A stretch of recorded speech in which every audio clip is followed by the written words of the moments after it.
The book Journey presents The Call of Cthulhu, a tale of cosmic horror unfolds as a young investigator delves into mysterious events.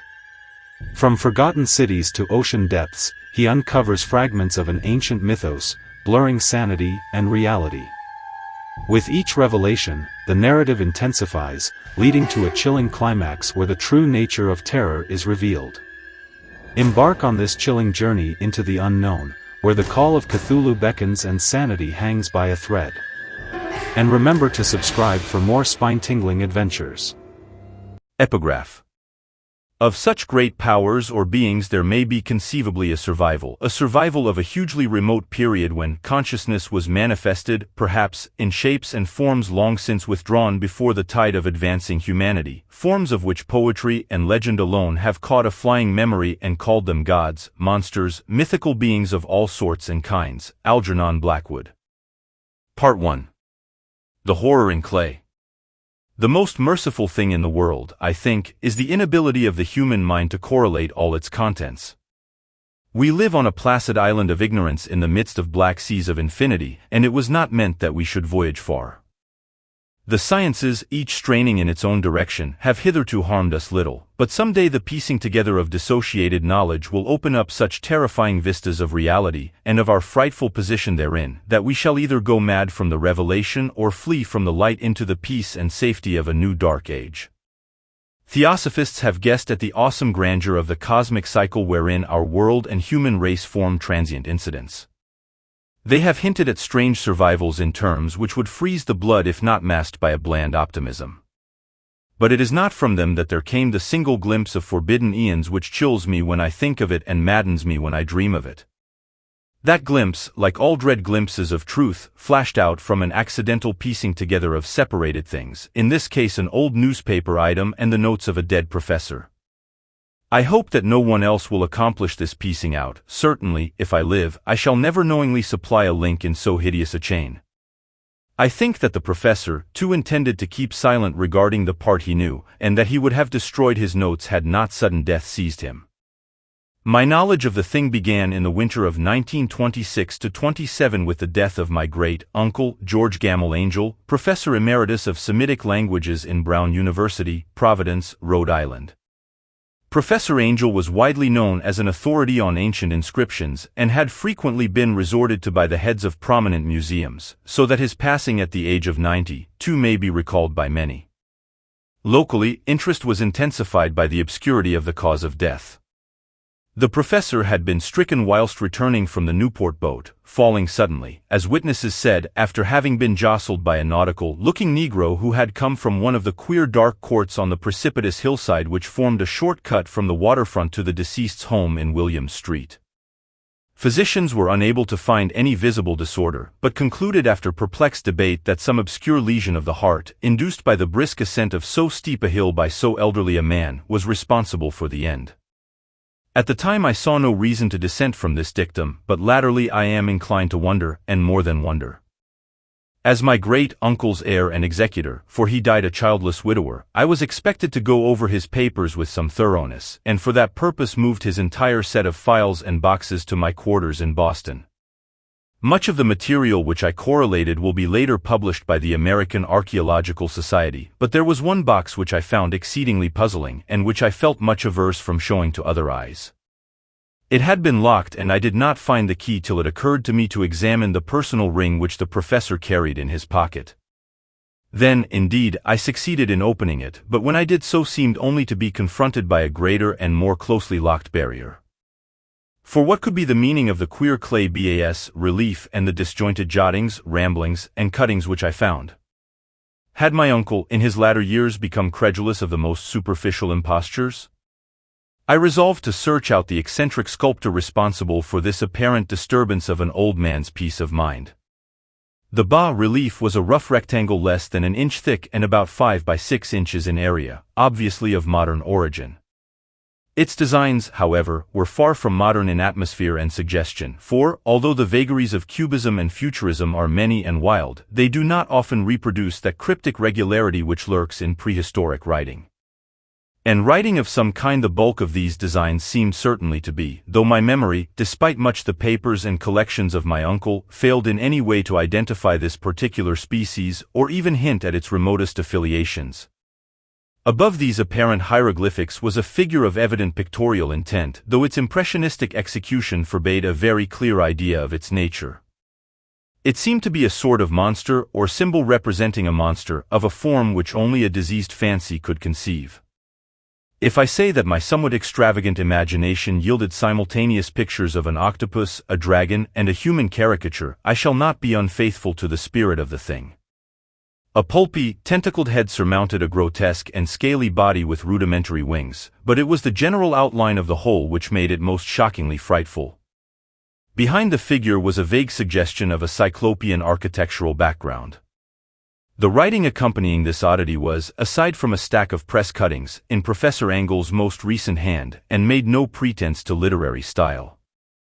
What seemed to be the main document was headed "A Cthulhu Cult" in characters painstakingly printed to avoid the erroneous reading of a word so unheard of. This manuscript was divided into two sections, the first of which was headed 1925, Dream and Dream Work of H. A. Wilcox, 7 Thomas Street, Providence, R.I., and the second, Narrative of Inspector John R. Legrasse, 121 Bienville Street, New Orleans, Louisiana, at 1908 A.A.S. MTG. Notes on same, and Professor Webb's ACCT. The other manuscript papers were brief notes, some of them accounts of the queer dreams of different persons, some of them citations from theosophical books and magazines, notably W. Scott Eliot's Atlantis and the Lost Lemuria, and the rest comments on long, surviving secret societies and hidden cults, with references to passages in such mythological and anthropological source books as Fraser's Golden Bough and Miss Murray's Witch Cult in Western Europe. The cuttings largely alluded to outre mental illness and outbreaks of group folly or mania in the spring of 1925. The first half of the principal manuscript told a very particular tale. It appears that on March 1, 1925, a thin, dark young man of neurotic and excited aspect had called upon Professor Angel bearing the singular clay bas relief, which was then exceedingly damp and fresh.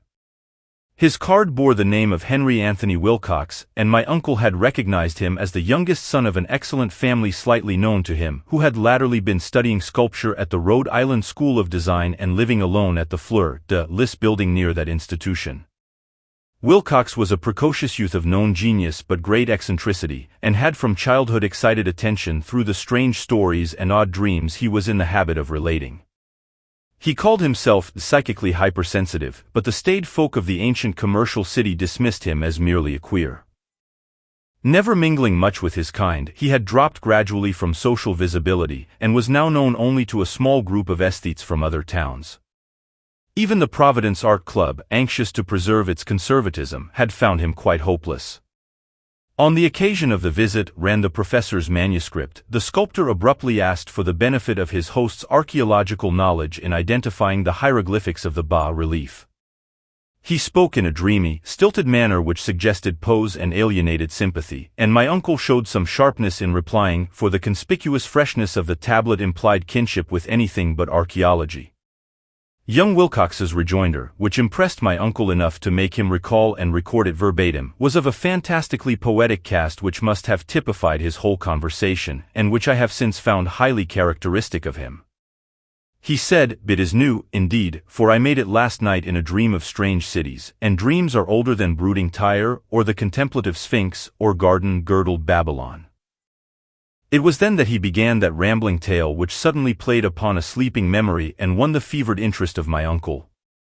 There had been a slight earthquake tremor the night before, the most considerable felt in New England for some years, and Wilcox's imagination had been keenly affected. Upon retiring, he had had an unprecedented dream of great cyclopean cities of Titan blocks and sky-flung monoliths, all dripping with green ooze and sinister with latent horror. Hieroglyphics had covered the walls and pillars, and from some undetermined point below had come a voice that was not a voice, a chaotic sensation which only fancy could transmute into sound, but which he attempted to render by the almost unpronounceable jumble of letters, "E Cthulhu Ftain." This verbal jumble was the key to the recollection which excited and disturbed Professor Angel. He questioned the sculptor with scientific minuteness, and studied with frantic intensity the bas-relief on which the youth had found himself working, chilled and clad only in his night clothes, when waking had stolen bewilderingly over him. My uncle blamed his old age, Wilcox afterwards said, for his slowness in recognizing both hieroglyphics and pictorial design. Many of his questions seemed highly out of place to his visitor, especially those which tried to connect the latter with strange cults or societies, and Wilcox could not understand the repeated promises of silence which he was offered in exchange for an admission of membership in some widespread mystical or paganly religious body. When Professor Angel became convinced that the sculptor was indeed ignorant of any cult or system of cryptic lore, he besieged his visitor with demands for future reports of dreams. This bore regular fruit, for after the first interview the manuscript records daily calls of the young man, during which he related startling fragments of nocturnal imagery whose burden was always some terrible cyclopean vista of dark and dripping stone, with a subterranean voice or intelligence shouting monotonously in enigmatical sense, impacts uninscribable save as gibberish. The two sounds frequently repeated are those rendered by the letters Cthulhu and Urlaya. On March 23, the manuscript continued, Wilcox failed to appear, and inquiries at his quarters revealed that he had been stricken with an obscure sort of fever and taken to the home of his family in Waterman Street. He had cried out in the night, arousing several other artists in the building, and had manifested since then only alternations of unconsciousness and delirium. My uncle at once telephoned the family, and from that time forward kept close watch of the case, calling often at the Thayer Street office of Dr. Toby, whom he learned to be in charge. The youth's febrile mind, apparently, was dwelling on strange things, and the doctor shuddered now and then as he spoke of them. They included not only a repetition of what he had formerly dreamed, but touched wildly on a gigantic thing a miles high which walked or lumbered about. He at no time fully described this object, but occasional frantic words, as repeated by Dr. Toby, convinced the professor that it must be identical with the nameless monstrosity he had sought to depict in his dream sculpture. Reference to this object, the doctor added, was invariably a prelude to the young man's subsidence into lethargy. His temperature, oddly enough, was not greatly above normal, but the whole condition was otherwise such as to suggest true fever rather than mental disorder. On April 2 at about 3 p.m. every trace of Wilcox's malady suddenly ceased. He sat upright in bed, astonished to find himself at home and completely ignorant of what had happened in dream or reality since the night of March 22. Pronounced well by his physician, he returned to his quarters in 3 days, but to Professor Angel he was of no further assistance. All traces of strange dreaming had vanished with his recovery, and my uncle kept no record of his night thoughts after a week of pointless and irrelevant accounts of thoroughly usual visions. Here the first part of the manuscript ended, but references to certain of the scattered notes gave me much material for thought, so much, in fact, that only the ingrained skepticism then forming my philosophy can account for my continued distrust of the artist. The notes in question were those descriptive of the dreams of various persons covering the same period as that in which young Wilcox had had his strange visitations. My uncle, it seems, had quickly instituted a prodigiously far-flung body of inquirers amongst nearly all the friends whom he could question without impertinence, asking for nightly reports of their dreams, and the dates of any notable visions for some time past. The reception of his request seems to have varied, but he must, at the very least, have received more responses than any ordinary man could have handled without a secretary. This original correspondence was not preserved, but his notes formed a thorough and really significant digest. Average people in society and business, New England's traditional salt of the earth, gave an almost completely negative result, though scattered cases of uneasy but formless nocturnal impressions appear here and there, always between March 23 and April 2, the period of young Wilcox's delirium. Scientific men were little more affected, though 4 cases of vague description suggest fugitive glimpses of strange landscapes, and in one case there is mentioned a dread of something abnormal. It was from the artists and poets that the pertinent answers came, and I know that panic would have broken loose had they been able to compare notes. As it was, lacking their original letters, I half suspected the compiler of having asked leading questions, or of having edited the correspondence in corroboration of what he had latently resolved to see. That is why I continued to feel that Wilcox, somehow cognizant of the old data which my uncle had possessed, had been imposing on the veteran scientist. These responses from aesthetes told disturbing tale. From February 28 to April 2, a large proportion of them had dreamed very bizarre things, the intensity of the dreams being immeasurably the stronger during the period of the sculptor's delirium. Over a fourth of those who reported anything reported scenes and sounds not unlike those which Wilcox had described, and some of the dreamers confessed acute fear of the gigantic nameless thing visible toward the last. One case, which the note describes with emphasis, was very sad. The subject, a widely known architect with leanings toward theosophy and occultism, went violently insane on the date of young Wilcox's seizure, and expired several months later after incessant screamings to be saved from some escaped denizen of hell. Had my uncle referred to these cases by name instead of merely by number, I should have attempted some corroboration and personal investigation, but as it was, I succeeded in tracing down only a few. All of these, however, bore out the notes in full. I have often wondered if all the objects of the professor's questioning felt as puzzled as did this fraction. It is well that no explanation shall ever reach them. The press cuttings, as I have intimated, touched on cases of panic, mania, and eccentricity during the given period. Professor Angel must have employed a cutting bureau, for the number of extracts was tremendous, and the sources scattered throughout the globe. Here was a nocturnal suicide in London, where a lone sleeper had leaped from a window after a shocking cry. Here likewise a rambling letter to the editor of a paper in South America, where a fanatic deduces a dire future from visions he has seen.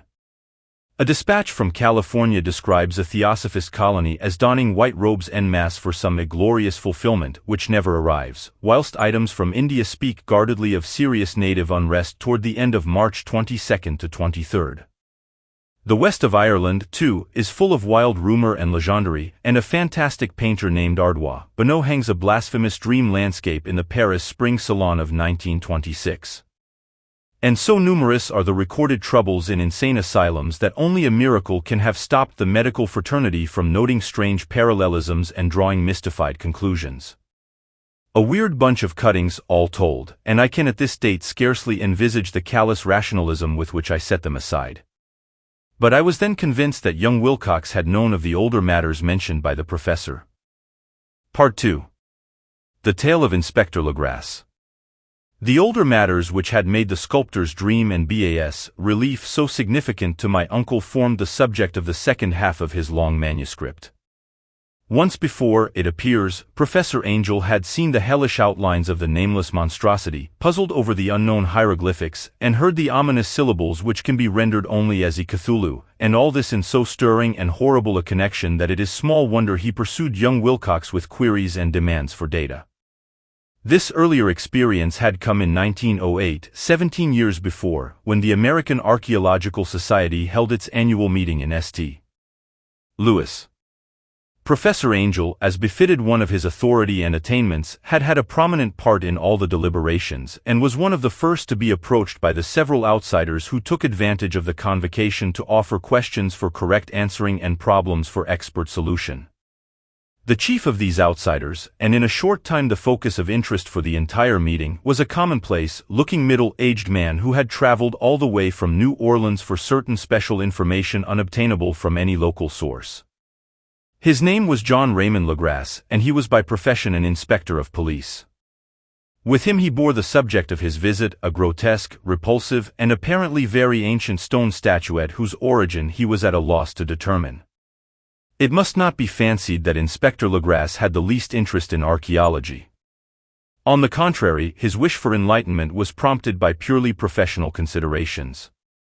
The statuette, idol, fetish, or whatever it was, had been captured some months before in the wooded swamps south of New Orleans during a raid on a supposed voodoo meeting, and so singular and hideous were the rites connected with it, that the police could not but realize that they had stumbled on a dark cult totally unknown to them and infinitely more diabolic than even the blackest of the African voodoo circles. Of its origin, apart from the erratic and unbelievable tales extorted from the captured members, absolutely nothing was to be discovered, hence the anxiety of the police for any antiquarian lore which might help them to place the frightful symbol and through it track down the cult to its fountain head. Inspector Legrasse was scarcely prepared for the sensation which his offering created. One sight of the thing had been enough to throw the assembled men of science into a state of tense excitement, and they lost no time in crowding around him to gaze at the diminutive figure whose utter strangeness and air of genuinely abysmal antiquity hinted so potently at unopened and archaic vistas. No recognized school of sculpture had animated this terrible object, yet centuries and even thousands of years seemed recorded in its dim and greenish surface of unplaceable stone. The figure, which was finally passed slowly from man to man for close and careful study, was between 7 and 8 inches in height and of exquisitely artistic workmanship.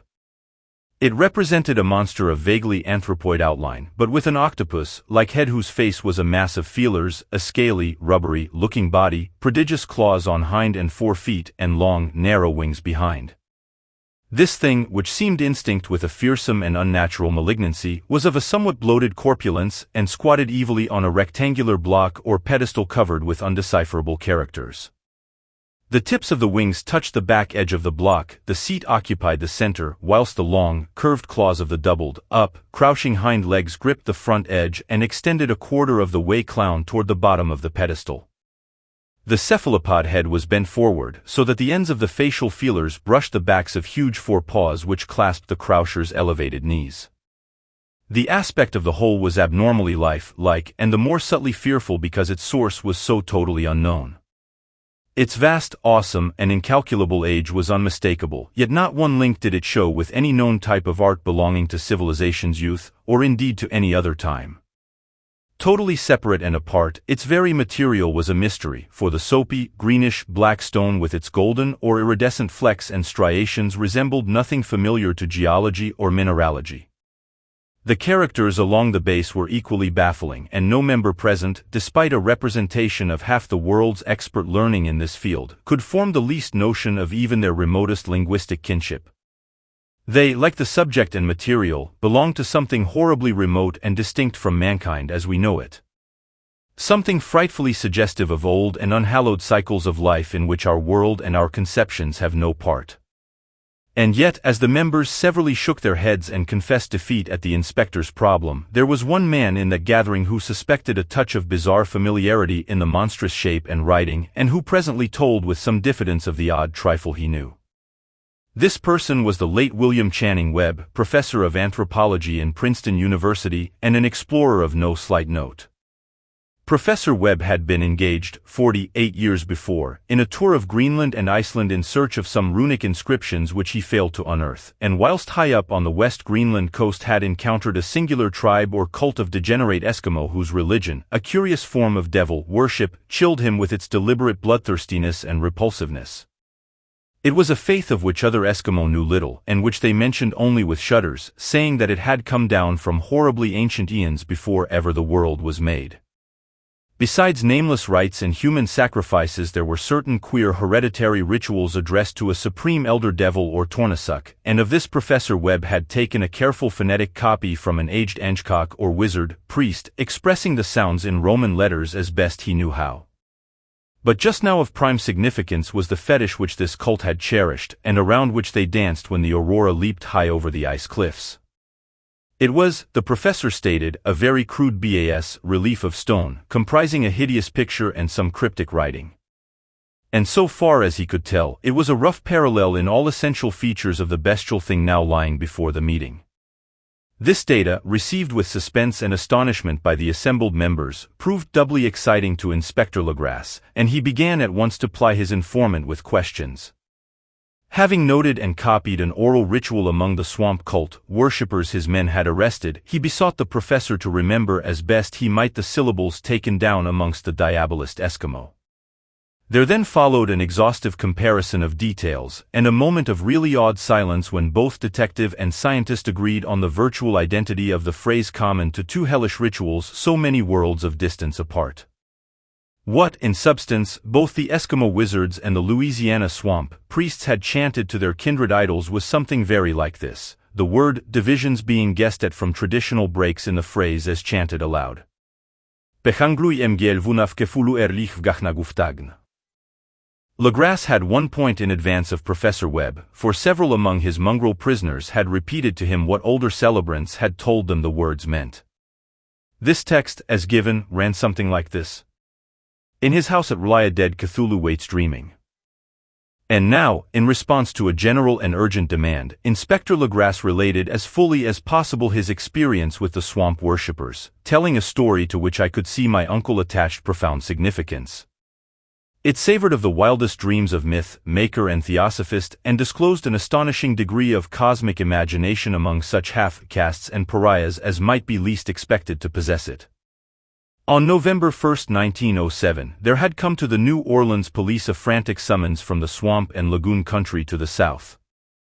The squatters there, mostly primitive but good-natured descendants of Lafitte's men, were in the grip of stark terror from an unknown thing which had stolen upon them in the night. It was voodoo, apparently, but voodoo of a more terrible sort than they had ever known, and some of their women and children had disappeared since the malevolent tom had begun its incessant beating far within the black haunted woods where no dweller ventured. There were insane shouts and harrowing screams, soul-chilling chants and dancing devil flames, and, the frightened messenger added, the people could stand it no more. So a body of 20 police, filling 2 carriages and an automobile, had set out in the late afternoon with the shivering squatter as a guide. At the end of the passable road they alighted, and for miles splashed on in silence through the terrible cypress woods where day never came. Ugly roots and malignant hanging nooses of Spanish moss beset them, and now and then a pile of dank stones or fragment of a rotting wall intensified by its hint of morbid habitation, a depression which every malformed tree and every fungus islet combined to create. At length the squatter settlement, a miserable huddle of huts, hove in sight, and hysterical dwellers ran out to cluster around the group of bobbing lanterns. The muffled beat of toms was now faintly audible far, far ahead, and a curdling shriek came at infrequent intervals when the wind shifted. A reddish glare, too, seemed to filter through pale undergrowth beyond the endless avenues of forest night. Reluctant even to be left alone again, each one of the cowed squatters refused point blank to advance another inch toward the scene of unholy worship, so Inspector Legrasse and his 19 colleagues plunged on unguided into black arcades of horror that none of them had ever trod before. The region now entered by the police was one of traditionally evil repute, substantially unknown and untraversed by white men. There were legends of a hidden lake unglimpsed by mortal sight, in which dwelt a huge, formless white polypus thing with luminous eyes, and squatters whispered that bat-winged devils flew up out of caverns in inner earth to worship it at midnight. They said it had been there before d'Iberville, before La Salle, before the Indians, and before even the wholesome beasts and birds of the woods. It was nightmare itself, and to see it was to die. But it made men dream, and so they knew enough to keep away. The present voodoo orgy was, indeed, on the merest fringe of this abhorred area, but that location was bad enough, hence perhaps the very place of the worship had terrified the squatters more than the shocking sounds and incidents. Only poetry or madness could do justice to the noises heard by Legrasse men as they plowed on through the black morass toward the red glare and muffled toms. There are vocal qualities peculiar to men and vocal qualities peculiar to beasts, and it is terrible to hear the one when the source should yield the other. Animal fury and orgiastic license here whipped themselves to demoniac heights by howls and squawking ecstasies that tore and reverberated through those night woods like pestilential tempests from the gulfs of hell. Now and then the less organized ululation would cease, and from what seemed a well-drilled chorus of hoarse voices would rise and sing-song chant that hideous phrase or ritual. Pechangluj mgiel vunaf kefulu erlich vgachnaguftagne. Then the men, having reached a spot where the trees were thinner, came suddenly in sight of the spectacle itself. 4 of them reeled, 1 fainted, and 2 were shaken into a frantic cry which the mad cacophony of the orgy fortunately deadened. Legrasse dashed swamp water on the face of the fainting man, and all stood trembling and nearly hypnotized with horror. In a natural glade of the swamp stood a grassy island of perhaps an acre's extent, clear of trees and tolerably dry. On this now leaped and twisted a more indescribable horde of human abnormality than any but a Sime or an Angarola could paint. Void of clothing, this hybrid spawn were braying, bellowing, and writhing about a monstrous ring-shaped bonfire, in the center of which, revealed by occasional rifts in the curtain of flame, stood a great granite monolith some 8 feet in height, on top of which, incongruous in its diminutiveness, rested the noxious carven statuette. From a wide circle of 10 scaffolds set up at regular intervals with the flame-girt monolith as a center hung, head downward, the oddly marred bodies of the helpless squatters who had disappeared. It was inside this circle that the ring of worshippers jumped and roared, the general direction of the mass motion being from left to right in endless bacchanal between the ring of bodies and the ring of fire. It may have been only imagination, and it may have been only echoes which induced one of the men, an excitable Spaniard, to fancy he heard antiphonal responses to the ritual from some far and unillumined spot deeper within the wood of ancient legendary and horror. This man, Joseph de Galvez, I later met and questioned, and he proved distractingly imaginative. He indeed went so far as to hint of the faint beating of great wings, and of a glimpse of shining eyes and a mountainous white bulk beyond the remotest trees, but I suppose he had been hearing too much native superstition. Actually, the horrified pause of the men was of comparatively brief duration. Duty came first, and although there must have been nearly 100 mongrel celebrants in the throng, the police relied on their firearms and plunged determinedly into the nauseous rout. For 5 minutes the resultant din and chaos were beyond description.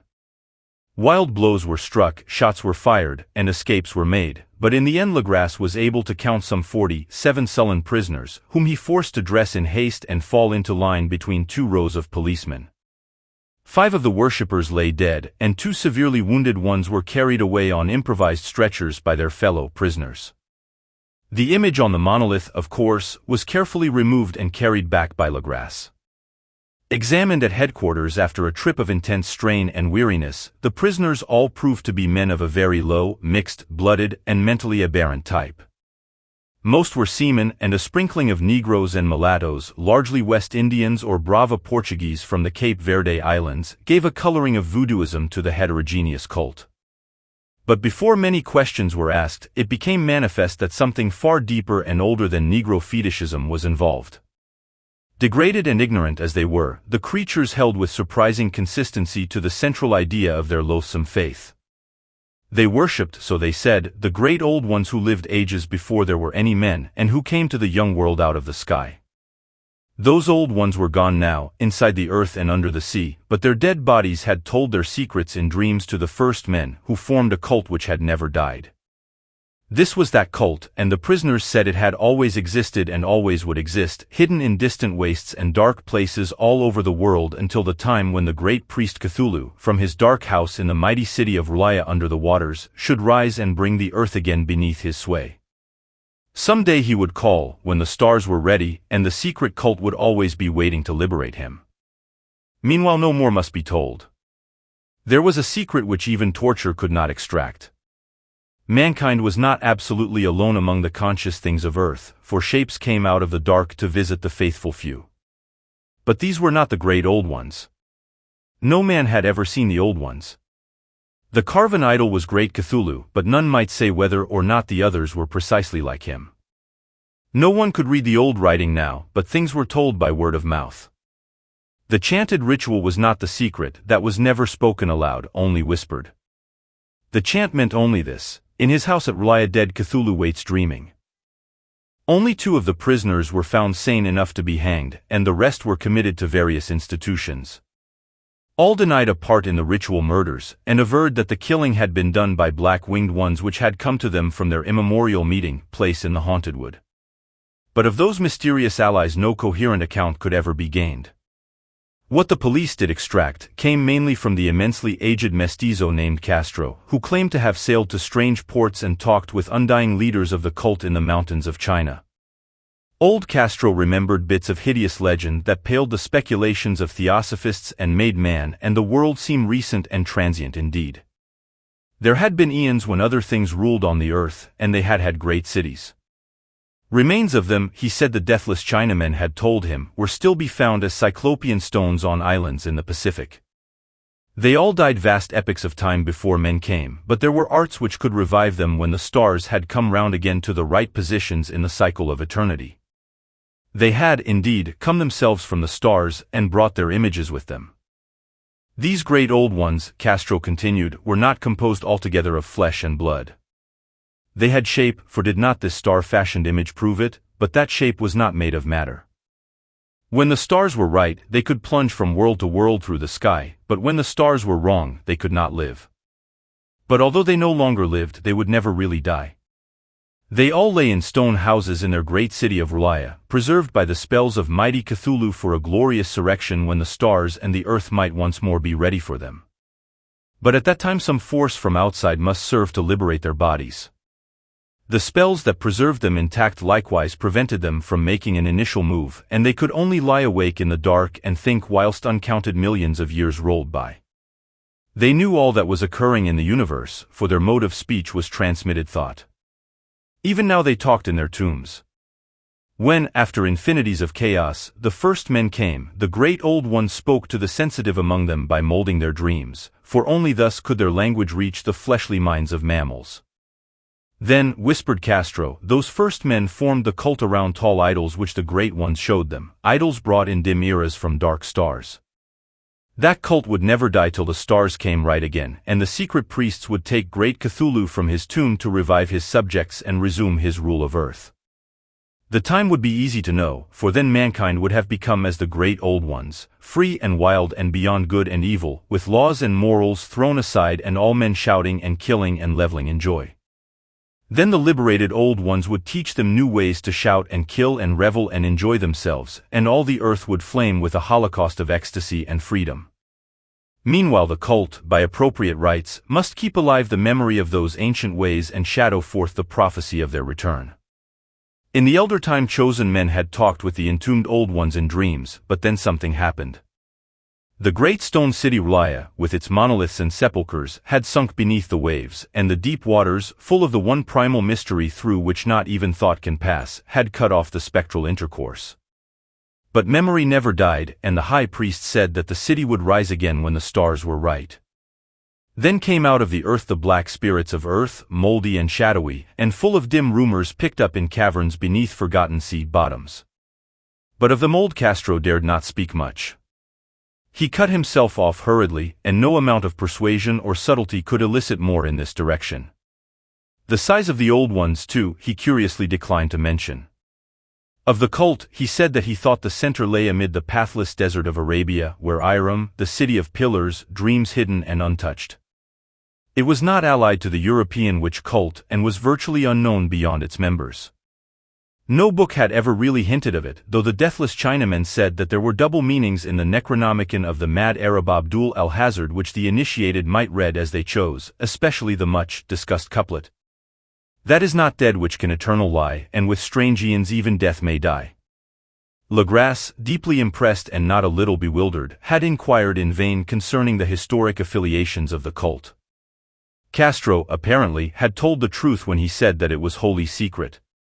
The authorities at Tulane University could shed no light upon either cult or image, and now the detective had come to the highest authorities in the country and met with no more than the Greenland tale of Professor Webb.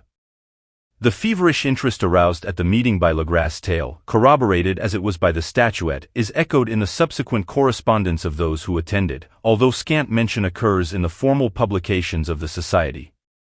Caution is the first care of those accustomed to face occasional charlatanry and imposture. Legrasse for some time lent the image to Professor Webb, but at the latter's death it was returned to him and remains in his possession, where I viewed it not long ago.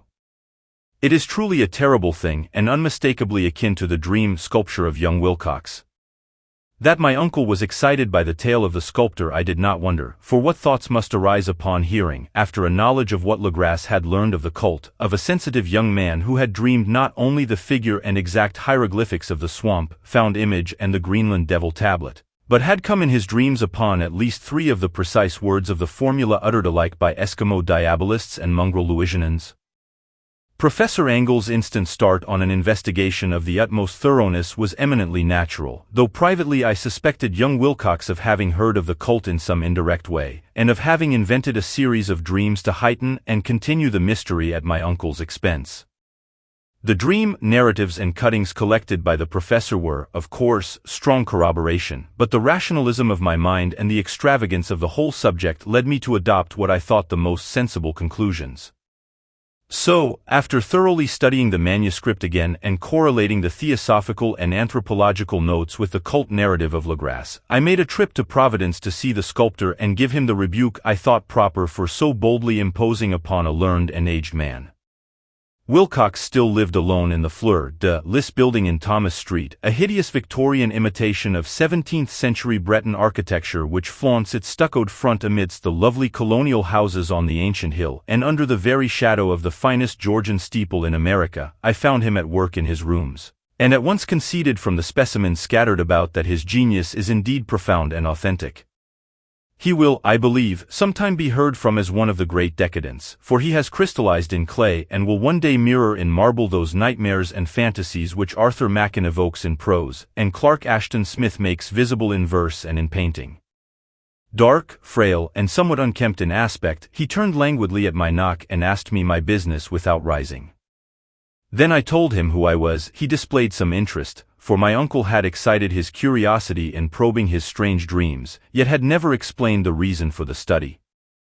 I did not enlarge his knowledge in this regard, but sought with some subtlety to draw him out. In a short time I became convinced of his absolute sincerity, for he spoke of the dreams in a manner none could mistake. They and their subconscious residuum had influenced his art profoundly, and he showed me a morbid statue whose contours almost made me shake with the potency of its black suggestion. He could not recall having seen the original of this thing except in his own dream bas relief, but the outlines had formed themselves insensibly under his hands. It was, no doubt, the giant shape he had raved of in delirium. That he really knew nothing of the hidden cult, save from what my uncle's relentless catechism had let fall, he soon made clear, and again I strove to think of some way in which he could possibly have received the weird impressions. He talked of his dreams in a strangely poetic fashion, making me see with terrible vividness the damp cyclopean city of slimy green stone, whose geometry, he oddly said, was all wrong, and hear with frightened expectancy the ceaseless, half-mental calling from underground, Cthulhu-ftain, Cthulhu-ftain. These words had formed part of that dread ritual which told of dead Cthulhu's dream vigil in his stone vault at R'lyeh, and I felt deeply moved despite my rational beliefs. Wilcox, I was sure, had heard of the cult in some casual way, and had soon forgotten it amidst the mass of his equally weird reading and imagining. Later, by virtue of its sheer impressiveness, it had found subconscious expression in dreams, in the bas-relief, and in the terrible statue I now beheld, so that his imposture upon my uncle had been a very innocent one. The youth was of a type, at once slightly affected and slightly ill-mannered, which I could never like, but I was willing enough now to admit both his genius and his honesty. I took leave of him amicably, and wish him all the success his talent promises. The matter of the cult still remained to fascinate me, and at times I had visions of personal fame from researches into its origin and connections. I visited New Orleans, talked with Legrasse and others of that old-time raiding party, saw the frightful image, and even questioned such of the mongrel prisoners as still survived. Old Castro, unfortunately, had been dead for some years. What I now heard so graphically at first hand, though it was really no more than a detailed confirmation of what my uncle had written, excited me afresh, for I felt sure that I was on the track of a very real, very secret, and very ancient religion whose discovery would make me an anthropologist of note. My attitude was still one of absolute materialism, as L wish it still were, and I discounted with almost inexplicable perversity the coincidence of the dream notes and odd cuttings collected by Professor Angel. One thing I began to suspect, and which I now fear I know, is that my uncle's death was far from natural. He fell on a narrow hill street leading up from an ancient waterfront swarming with foreign mongrels after a careless push from a Negro sailor. I did not forget the mixed blood and marine pursuits of the cult members in Louisiana, and would not be surprised to learn of secret methods and rites and beliefs. Legrasse and his men, it is true, have been let alone, but in Norway a certain seaman who saw things is dead. Might not the deeper inquiries of my uncle after encountering the sculptor's data have come to sinister ears? I think Professor Angel died because he knew too much, or because he was likely to learn too much. Whether I shall go as he did remains to be seen, for I have learned much now. Part 3. The Madness from the Sea. If heaven ever wishes to grant me a boon, it will be a total effacing of the results of a mere chance which fixed my eye on a certain stray piece of shelf paper. It was nothing on which I would naturally have stumbled in the course of my daily round, for it was an old number of an Australian journal, the Sydney Bulletin for April 18, 1925. It had escaped even the cutting bureau which had at the time of its issuance been avidly collecting material for my uncle's research. I had largely given over my inquiries into what Professor Angel called the Cthulhu cult, and was visiting a learned friend in Paterson, New Jersey, the curator of a local museum and a mineralogist of note. Examining one day the reserve specimens roughly set on the storage shelves in a rear room of the museum, my eye was caught by an odd picture in one of the old papers spread beneath the stones. It was the Sydney Bulletin I have mentioned, for my friend had wide affiliations in all conceivable foreign parts, and the picture was a half-tone cut of a hideous stone image almost identical with that which Legrasse had found in the swamp. Eagerly clearing the sheet of its precious contents, I scanned the item in detail, and was disappointed to find it of only moderate length. What it suggested, however, was of portentous significance to my flagging quest, and I carefully tore it out for immediate action. It read as follows. Mystery derelict found at sea. Vigilant arrives with helpless armed New Zealand yacht in tow. One survivor and dead man found aboard. Tale of desperate battle and deaths at sea. Rescued seaman refuses particulars of strange experience. Odd idol found in his possession. Inquiry to follow. The Morrison Company's freighter Vigilant, bound from Valparaiso, arrived this morning at its wharf in Darling Harbor, having in tow the battled and disabled but heavily armed steam yacht Alert of Dunedin, NZ, which was sighted April 12 in S. latitude 34°21 W, longitude 152°17, with one living and one dead man aboard. The Vigilant left Valparaiso March 25, and on April 2 was driven considerably south of her course by exceptionally heavy storms and monster waves. On April 12 the derelict was sighted, and though apparently deserted, was found upon boarding to contain one survivor in a half-delirious condition and one man who had evidently been dead for more than a week. The living man was clutching a horrible stone idol of unknown origin, about foot in height, regarding whose nature authorities at Sydney University, the Royal Society, and the museum in College Street all profess complete bafflement, and which the survivor says he found in the cabin of the yacht, in a small carved shrine of common pattern. This man, after recovering his senses, told an exceedingly strange story of piracy and slaughter.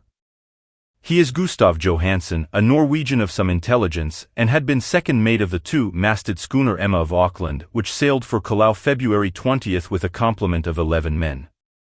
The Emma, he says, was delayed and thrown widely south of her course by the great storm of March 1, and on March 22, in S. latitude 49°51' W, longitude 128°34, encountered the Alert, manned by a queer and evil-looking crew of Kanakas and half-castes.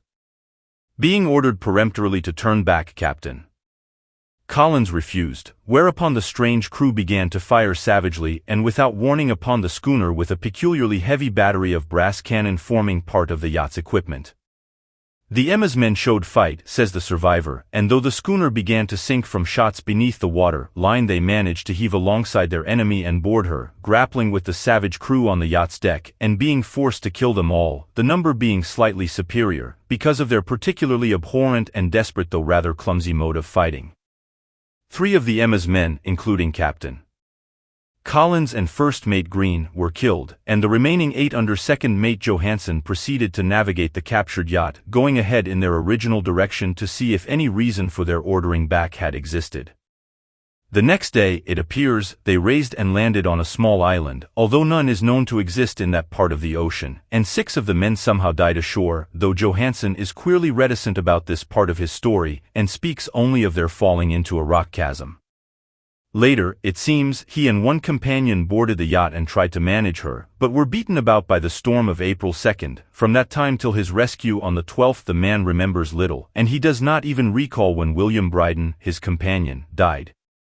Bryden's death reveals no apparent cause, and was probably due to excitement or exposure.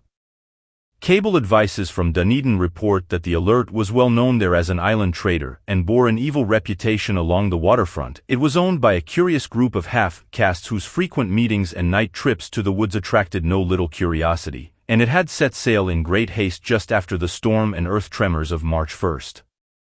Our Auckland correspondent gives the Emma and her crew an excellent reputation, and Johansen is described as a sober and worthy man.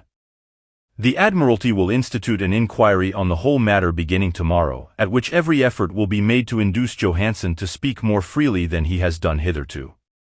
This was all, together with the picture of the hellish image, but what a train of ideas it started in my mind. Here were new treasuries of data on the Cthulhu cult and evidence that it had strange interests at sea as well as on land. What motive prompted the hybrid crew to order back the Emma as they sailed about with their hideous idol? What was the unknown island on which 6 of the Emma's crew had died, and about which the mate Johansen was so secretive? What had the Vice Admiralty's investigation brought out, and what was known of the noxious cult in Dunedin?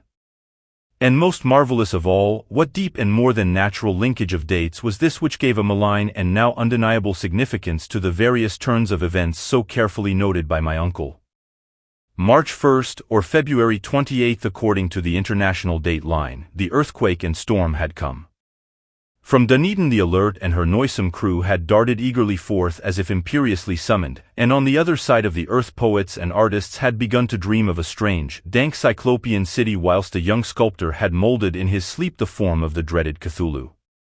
March 23rd the crew of the Emma landed on an unknown island and left 6 men dead, and on that date the dreams of sensitive men assumed a heightened vividness and darkened with dread of a giant monster's malign pursuit, whilst an architect had gone mad and a sculptor had lapsed suddenly into delirium. And what of this storm of April 2nd, the date on which all dreams of the dank city ceased and Wilcox emerged unharmed from the bondage of strange fever? What of all this, and of those hints of old Castro about the sunken, star-born old ones and their coming reign, their faithful cult and their mastery of dreams? Was I tottering on the brink of cosmic horrors beyond man's power to bear? If so, they must be horrors of the mind alone, for in some way the 2nd of April had put a stop to whatever monstrous menace had begun its siege of mankind's soul. That evening, after a day of hurried cabling and arranging, I bade my host adieu and took a train for San Francisco. In less than a month I was in Dunedin, where, however, I found that little was known of the strange cult members who had lingered in the old sea taverns. Waterfront scum was far too common for special mention, though there was vague talk about one inland trip these mongrels had made, during which faint drumming and red flame were noted on the distant hills. In Auckland I learned that Johansen had returned with yellow hair turned white after a perfunctory and inconclusive questioning at Sydney, and had thereafter sold his cottage in West Street and sailed with his wife to his old home in Oslo. Of his stirring experience he would tell his friends no more than he had told the Admiralty officials, and all they could do was to give me his Oslo address. After that I went to Sydney and talked profitlessly with seamen and members of the Vice Admiralty Court. I saw the Alert, now sold and in commercial use, at Circular Quay in Sydney Cove, but gained nothing from its non-committal bulk. The crouching image with its cuttlefish head, dragon body, scaly wings, and hieroglyphed pedestal was preserved in the museum at Hyde Park, and I studied it long and well, finding it a thing of balefully exquisite workmanship and with the same utter mystery, terrible antiquity, and unearthly strangeness of material which I had noted in Legrasse's smaller specimen. Geologists, the curator told me, had found it a monstrous puzzle, for they vowed that the world held no rock like it. Then I thought with a shudder of what old Castro had told Legrasse about the old ones. They had come from the stars and had brought their images with them. Shaken with such a mental revolution as I had never before known, I now resolved to visit mate Johansen in Oslo. Sailing for London, I embarked at once for the Norwegian capital, and one autumn day landed at the trim wharves in the shadow of the Egeberg. Johansen's address, I discovered, lay in the old town of King Harald Hardrada, which kept alive the name of Oslo during all the centuries that the greater city masqueraded as a Christiana. I made the brief trip by taxicab, and knocked with palpitant heart at the door of a neat and ancient building with plastered front. A sad-faced woman in black answered my summons, and I was stung with disappointment when she told me in halting English that Gustav Johansen was no more. He had not long survived his return, said his wife, for the Doing Sea in 1925 had broken him. He had told her no more than he told the public, but had left a long manuscript of a technical matters, as he said, written in English, evidently in order to guard her from the peril of casual perusal. During a walk rough a narrow lane near the Gothenburg dock, a bundle of papers falling from an attic window had knocked him down.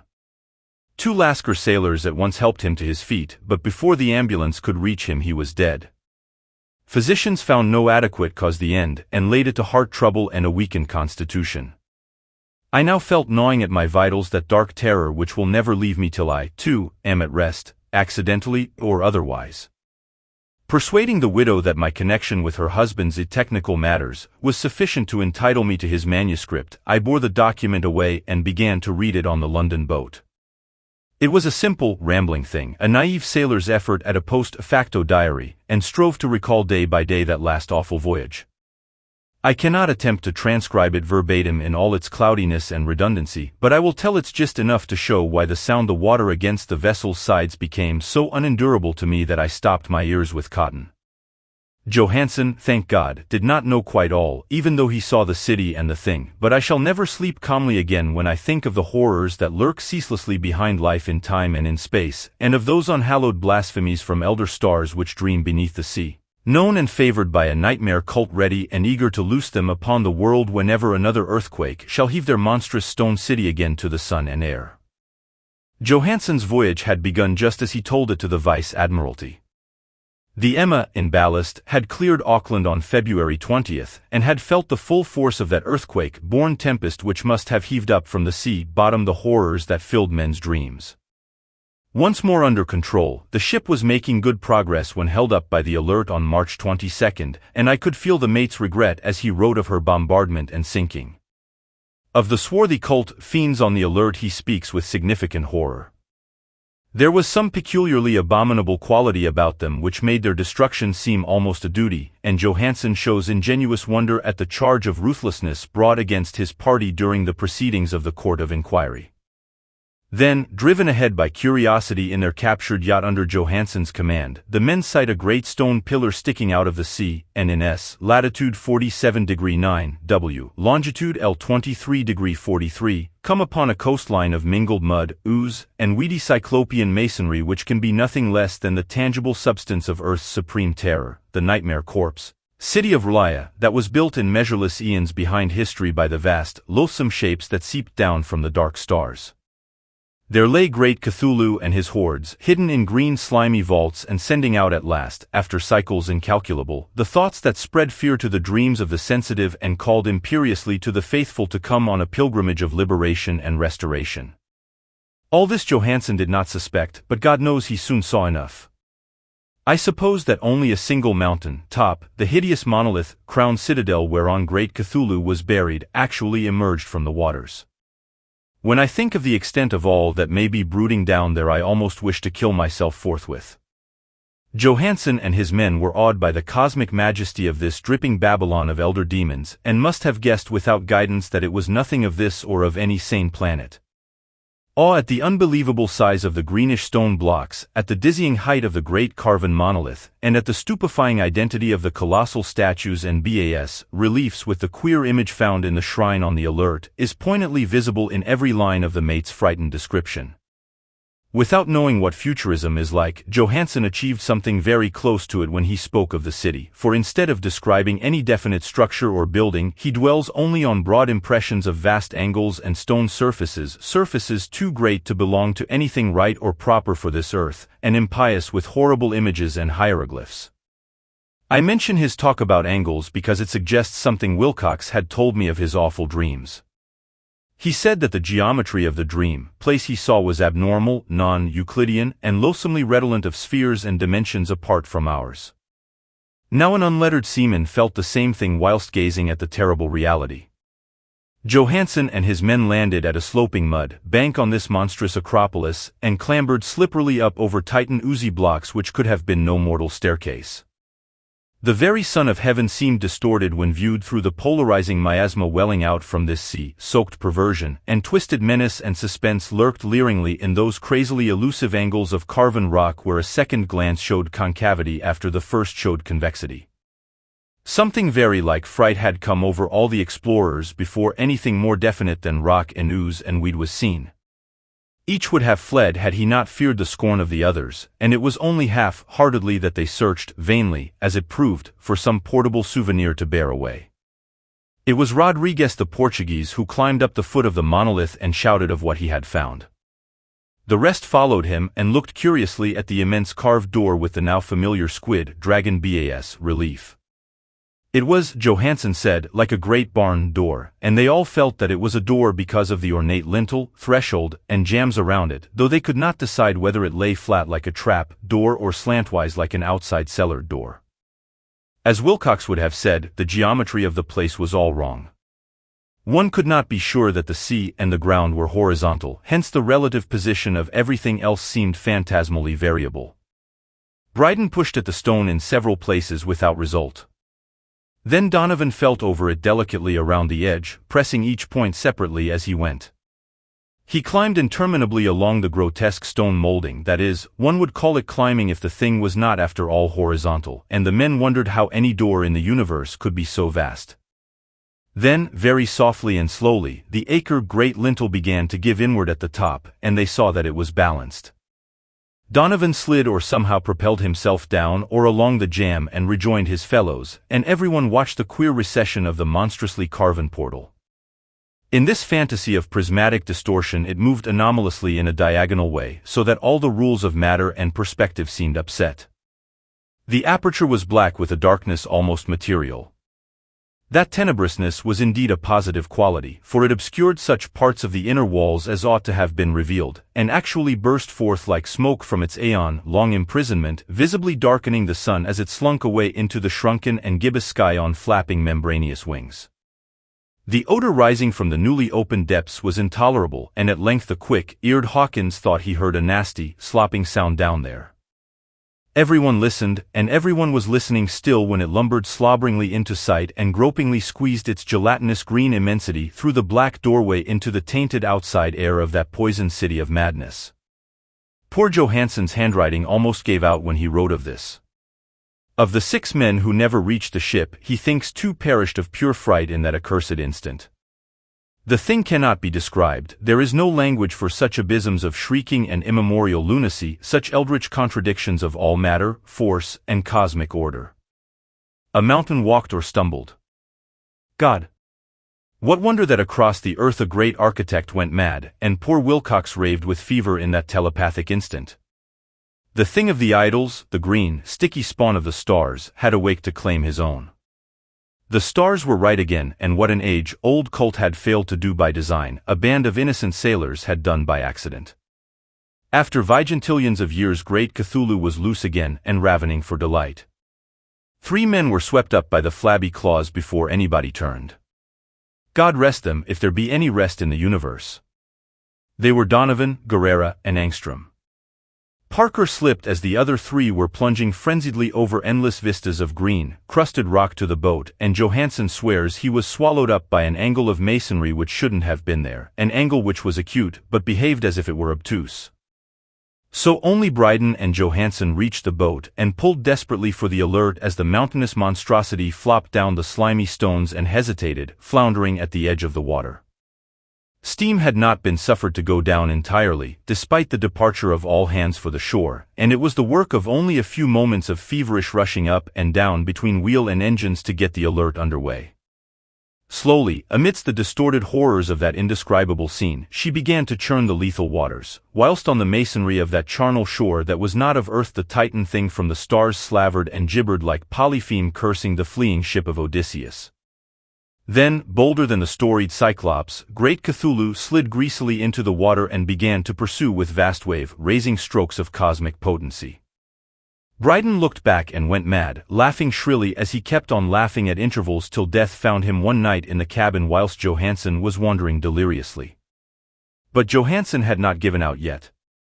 Knowing that the thing could surely overtake the alert until steam was fully up, he resolved on a desperate chance, and, setting the engine for full speed, ran lightning-like on deck and reversed the wheel. There was a mighty eddying and foaming in the noisome brine, and as the steam mounted higher and higher the brave Norwegian drove his vessel head on against the pursuing jelly which rose above the unclean froth like the stern of a demon galleon. The awful squid head with writhing feelers came nearly up to the bowsprit of the sturdy yacht, but Johansen drove on relentlessly. There was a bursting as of an exploding bladder, a slushy nastiness as of a cloven sunfish, a stench as of 1,000 open graves, and a sound that the chronicler could not put on paper. For an instant the ship was befouled by an acrid and blinding green cloud, and then there was only a venomous seething astern, where, God in heaven, the scattered plasticity of that nameless sky's spawn was nebulously recombining in its hateful original form, whilst its distance widened every second as the alert gained impetus from its mounting steam. That was all. After that Johansen only brooded over the idol in the cabin and attended to a few matters of food for himself and the laughing maniac by his side. He did not try to navigate after the first bold flight, for the reaction had taken something out of his soul. Then came the storm of April 2nd and a gathering of the clouds about his consciousness. There is a sense of spectral whirling through liquid gulfs of infinity, of dizzying rides through reeling universes on a comet's tail, and of hysterical plunges from the pit to the moon and from the moon back again to the pit, all livened by a cachinnating chorus of the distorted, hilarious elder gods and the green, bat-winged mocking imps of Tartarus. Out of that dream came rescue, the Vigilant, the Vice-Admiralty Court, the streets of Dunedin, and the long voyage back home to the old house by the Egeberg. He could not tell, they would think him mad. He would write of what he knew before death came, but his wife must not guess. Death would be a boon if only it could blot out the memories. That was the document I read, and now I have placed it in the tin box beside the bas-relief and the papers of Professor Angel. With it shall go this record of mine, this test of my own sanity, wherein is pieced together that which I hope may never be pieced together again. I have looked upon all that the universe has to hold of horror, and even the skies of spring and the flowers of summer must ever afterward be poison to me.